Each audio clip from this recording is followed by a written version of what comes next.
Hi friends, என்னடா என் வாழ்க்கை கொஞ்சம் கூட நியாயமே இல்லாமல் போயிட்டுருக்கேன். யார் மேலே நான் நம்பிக்கை வச்சேனோ, யாரை நான் ரொம்ப நேசிச்சேனோ, அவங்களே எனக்கு இப்படி துரோகம் செய்துட்டாங்களே, என்னை ஏமாற்றிட்டாங்களே, என் வாழவே எனக்கு பிடிக்கல அப்படின்னு ரொம்ப சோகத்தோடு கூட கண்ணீரோடு நீங்கள் காணப்படுறீங்களா? ஒரு உற்சாகமான செய்தி உங்களுக்கு நான் சொல்ல விரும்புகிறேன்.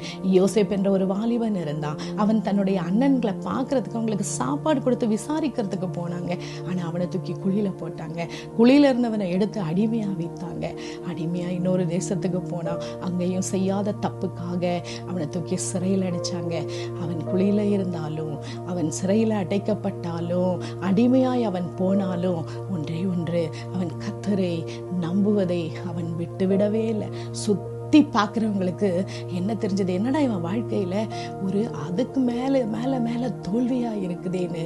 ஆனா ஆண்டவருக்கு தெரியும் அவனோட வாழ்க்கையில அவனை அரண்மனையில கொண்டு போய் வைக்கக்கூடிய உன்னத திட்டம் அவன் வாழ்க்கையில இருக்கிறது என்று ஆண்டவர் அறிந்திருக்கிறார். எனக்கு பிரியமான தெய்வ பிள்ளைகளை, இன்றைக்கு ஒரு குழியில இருக்கிறது போல ஒரு அனுபவத்துல நீங்க போய் கொண்டு இருக்கலாம். சிறையில் இருக்கிறது போல உணரலாம். மற்றவர்களுக்கு அடிமையை போல நீங்க உணர்ந்து கொண்டிருக்கலாம். ஆனால் கர்த்தரை நீங்கள் நம்பும் போது, ஆண்டவரை சார்ந்திருக்கும் பொழுது, தீமைக்கு நன்மையை செய்ய நீங்க முயற்சிக்கும் போது, ஆண்டவர் உங்கள் வாழ்க்கையில பெரிய திட்டத்தை வைத்திருக்கிறதை ஆண்டவர் ஏற்ற வேளையில நிறைவேற்றுவார். யாரெல்லாம் உங்களை தாழ்வுபடுத்தினாங்களோ, உங்களை குறைவாய் நினைச்சாங்களோ, அவங்க கண்களுக்கு முன்பாக கர்த்தர் உங்களை உயர்த்தக்கூடிய நாட்கள் வெகு சீக்கிரம் இருக்கிறதை ஒருபோதும் நீங்க மறந்துடாதீங்க. கிவ் அப் பண்ணிடாதீங்க. சிறைச்சாலை போல இருக்கிற இந்த அனுபவத்தில் இருக்கிற சூழ்நிலை சீக்கிரமாய் மாறும். கர்த்தர் உங்களை அரண்மனையின் அனுபவத்துக்குள்ளாய் கர்த்தர் கொண்டு போவார். உங்களை உயர்த்துவார். ஆனா ஒன்னே ஒண்ணு, கிவ் அப் பண்ணிடாதீங்க. கர்த்தரை விட்டுறாதீங்க. அவரை உறுதியாய் பிடித்து கொள்ளுங்க. அவர் மேல தன் நம்பிக்கையை வைக்கிற மனுஷன் பாக்கியவான், நீதிமான், ஒருபோதும் அசைக்கப்படுவதில்லை என்று வேதம் சொல்லுகிறது. நீங்க கர்த்தரை சார்ந்திருக்கும் போது ஆண்டவர் உங்களை உயர்ந்த அடைக்கலத்துல வைப்பாரு.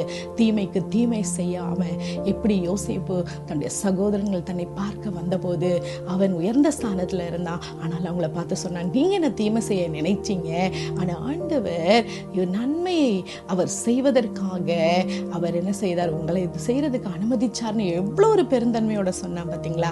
அதை போலதான் நீங்களும் நானும் தீமைக்கு தீமை நினைக்காம நம்ம கவலை எல்லாம் கர்த்தருடைய பாதத்துல நம்ம வைக்கும்போது அவர் நம்மை ஆதரிப்பார். ஒருபோதும் கைவிட மாட்டார். அவரை இறுக பற்றிக் கொள்வீங்களா? God bless you.